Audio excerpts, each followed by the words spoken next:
First poem is for John Roche. Driving eastbound on the New York State Thruway on a Sunday morning. The nearsighted red-tailed hawk sits on a fence post near milepost 343.9 on the New York State Thruway. His shadow lies atop the voles paths, warning them away. But he can't see his shadow, only the motion of the voles who are not there. Forewarned, they have left for church through their rear entrances, and soon the hawk is overtaken by hunger and grows lightheaded, trembling on his post like a piece of toast, tossed by an ancient toaster, nearly burnt to a crisp in the winter sun.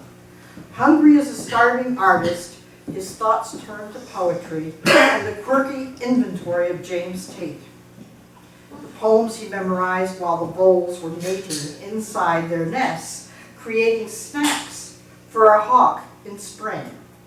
Half blind and not as grown up as they think they are, the babies will leave their hole without looking both ways or up, thank God, and so it is a good time to mull the future while the babies grow, and if a hawk's aggression for survival is offensive to romantic thruway travelers, surely it is far preferable to the striking of the hawk at a passing Nissan Cube colored red for Cardinal.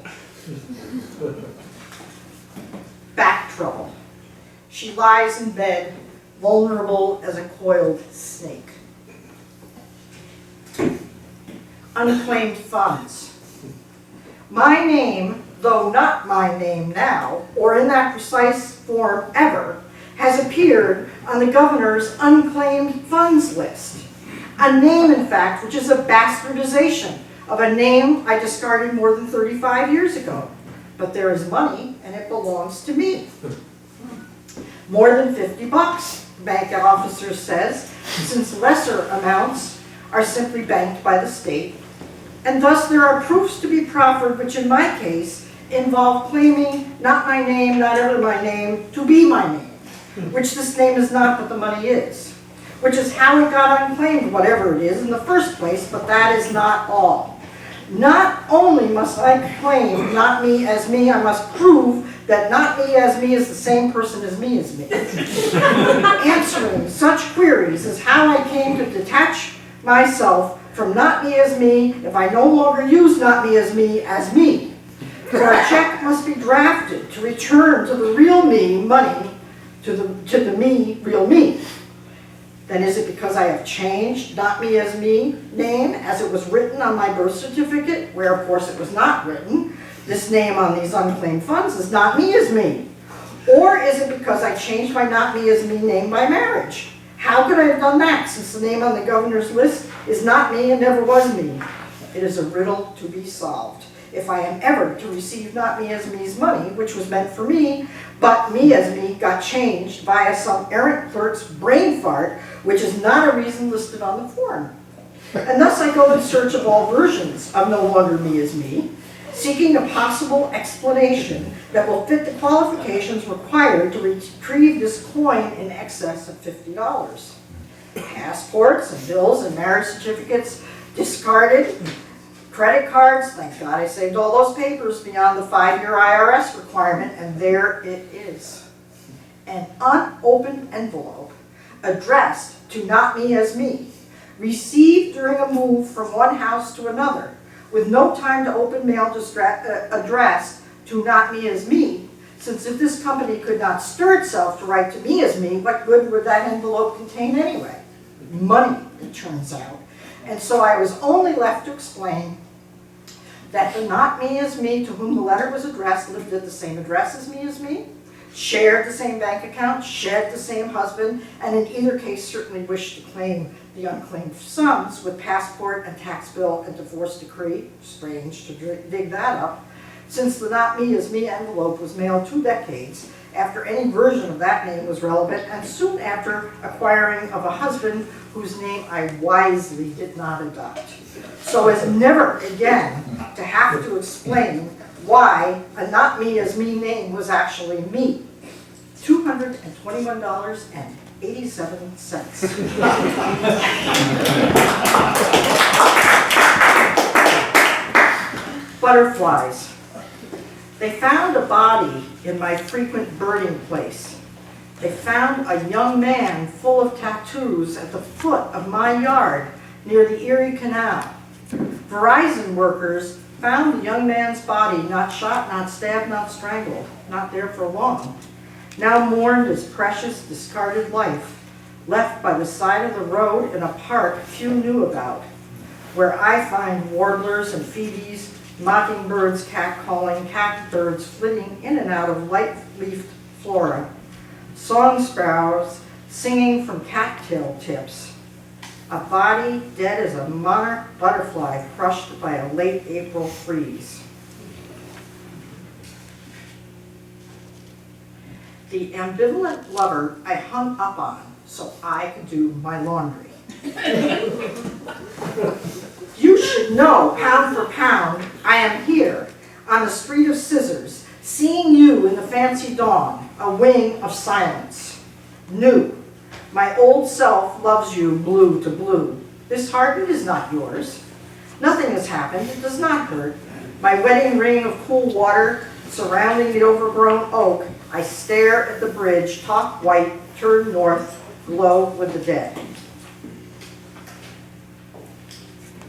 Oscar Silverman reading at the State University, and it's got an epigram. My mind went 7 places at once, which is from Robert Haas's Time and Materials. Waiting, my mind went 7 places at once. Next to me, Preble quietly ignited an imaginary cigar and began to speak enthusiastically like the old times I would rather forget.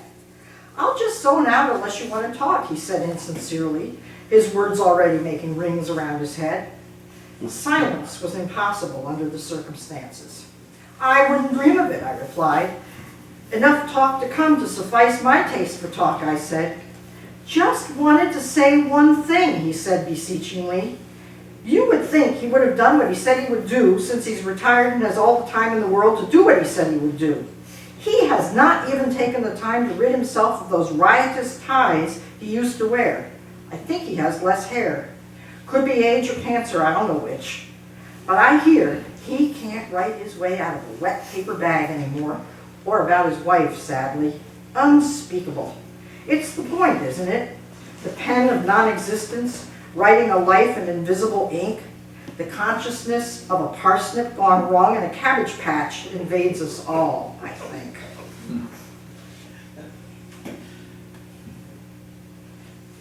Bird watching from the car on Route 16 near Knott's Farm in the town of Aurora on July 11th. If the bird had perched on the branch of a maple where Cleveland Drive meets the thruway near Buffalo, the traffic stopped eastbound as it does each weekday afternoon at this time. If the bird had paused there to sun itself on a cloudy day, instead of on a dead branch of a pine tree right next to Route 16 in the town of Aurora, if this huge barred and red-chested hunk of a bird, a red-tailed hawk probably, closer than any I had ever seen before when I had the camera with a telephoto lens wrapped around my neck, or an eagle maybe, that would have been even nicer. To photograph the bird 20 feet off the ground and a mere 40 feet away, if. Stop, I said to the driver of the car and the love of my life. What? He said, punctuating his question by stomping on the accelerator. Stop, stop, stop, I said, there's a bird in a tree. So what? He said, we've been looking at birds and trees all afternoon, he said. What's the big deal? He said, driving on. You need to turn around, I said. A bird. Oh, he said as he passed intersections and driveways and other suitable places to turn around. There, I said, now, do it. He did. If the return pass had been conducted at 20 miles an hour instead of 45 miles an hour, I might have seen the bird before it was sped on by. Stop, I said. Fuck, I said. What, he said. Effing turn around now, I said. The bird, you missed the bird. Oh, all right, he said. If the bird had sat while these events took place, if the bird had not disappeared, then further conversations might have happened on the way home.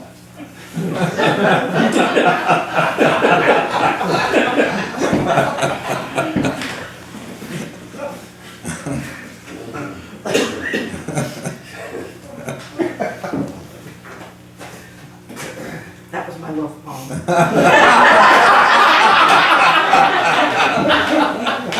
That's good. The flood. Our garden room floated away last night in the rain. The Amherst Town Supervisor says it is a 50-year storm, and we are protected for 10 only. It must be almost to Rochester by now. Not what we had in mind when we bought this house on the Erie Canal. Our daughter, sleeping on her shelf at the time, waded ashore in the muddy waters. The police brought her back in their van, and we had to hose her off in the garage before we could let her back into the house. But the garden room appears to be in past repair. When it lands somewhere, we think it will be in pieces, and it will not be pretty anymore, so it won't be of any further use to us. Our daughter still has some wear left in her. She is offended. This is the second time you've tried to get rid of me, she said.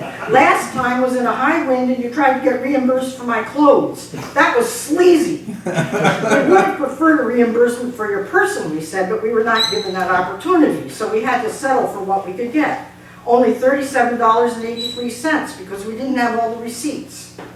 Well, I'm offended, she said. That's good, we said. It's a daughter's job to be offended by her parents. Parents are supposed to be offensive. This conversation will not end until the rain stops and we can go outside and refill the bird feeders.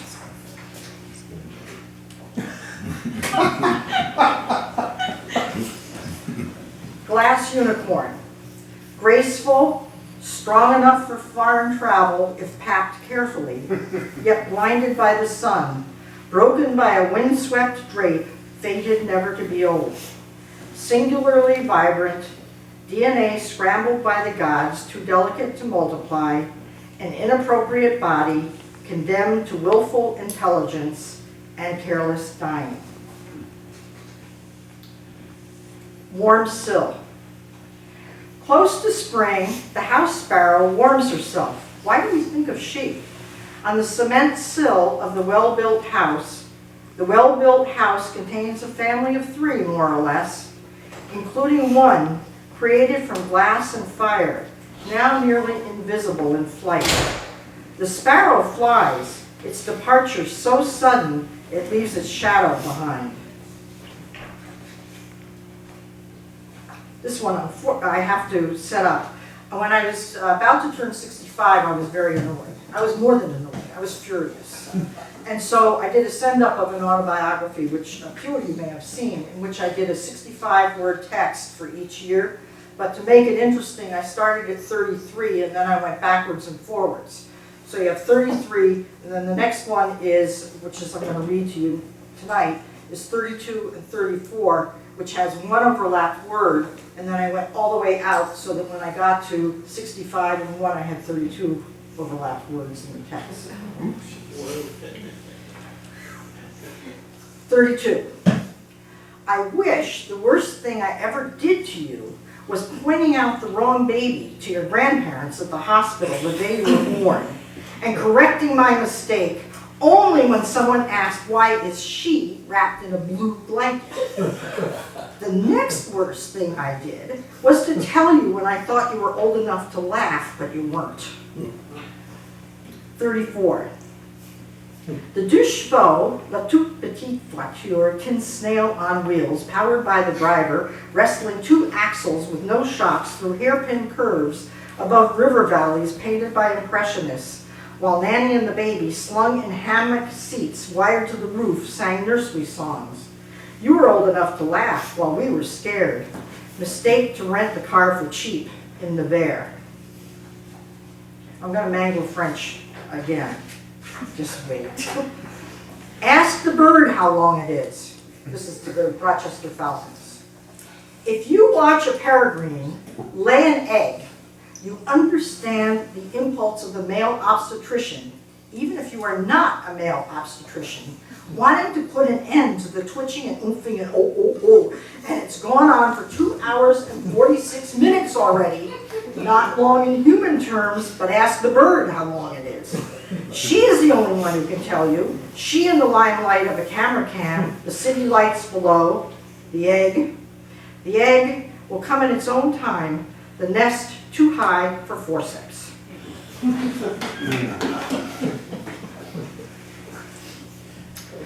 Visiting a rattlesnake farm. 5 miles outside of Crawford, Texas, we see the satellite towers reminding us that some people require wireless in every motel room, and others, like First Guy, gotta have a good communications at home on the ranch. A hysterical marker, too, in bronze and blue, announcing what an honor it is to have First Bubba residing at this dusty crossroads where world leaders come to ride the fences, see this president's smart sayings and life-size photos on every available square foot of concrete wall like a Sisi before the earthquake. And if they're out of gas, they can fill their tanks at the home of President Bush gas station, at the only 4 corners in this godforsaken town, and eat at the coffee station where the servers wear designer camo t-shirts. The tables are covered with red, white, and blue, and a stuffed deer head oversees the unisex salle de bain. We liked the flocks of cattle we saw on our way out of town. And this is the last one. And this is where I really mangled the French. Wounded man at war in the Metro Père Lachaise. Too sad to sing, the older Auden wrote, to whom, as a mutilé de guerre, took my seat on the Metro Père Lachaise and glared at me, jealous of my youth and 2 fine legs. Why are you here, he demanded to know. He's buried in Kirchstedt in Lower Austria, I believe. That last poetry reading killed him on the spot, and no funeral procession through those streets could bring him back to life. A poet's worst nightmare, to be killed by one of his own poems. And as for me, just look at this scarred face, this empty sleeve, uglier than anyone inside those gates if you chose to dig one up. The Cité des Morts, some call it, a name that could apply to all of Paris if you ask me, since the great de Gaulle resigned in '69, some say because of Mai 68. He's not here, you know, but keeps his peace in Colombey-les-Deux Églises. The wounded man gazed down, then up again with moistened eyes. They didn't like him much, you know, he whispered in the humming train. Your FDR and the cigar, Churchill, they even tried to throw him out. He raised his voice in raspy rage. Can you imagine? Our Gallic rooster, our premier resistor, denied his place by Johnny-come-latelys who never fought a war? We stood them down, the meddlers. You won't find them buried there. Your Gertrude Stein, the garden poet, they let her in. Pennsylvanian-born, Parisienne by choice, she knew of war firsthand, rejected the repetition of it, lacked the foreign leader's chutzpah, and knew the strength of modesty. I have lived half my life in Paris, not the half that made me, but the half in which I made what I made, she said. He shifted in his seat as the train entered République, then quickly gained the open doors. You resemble her, he said, but thinner. Thanks.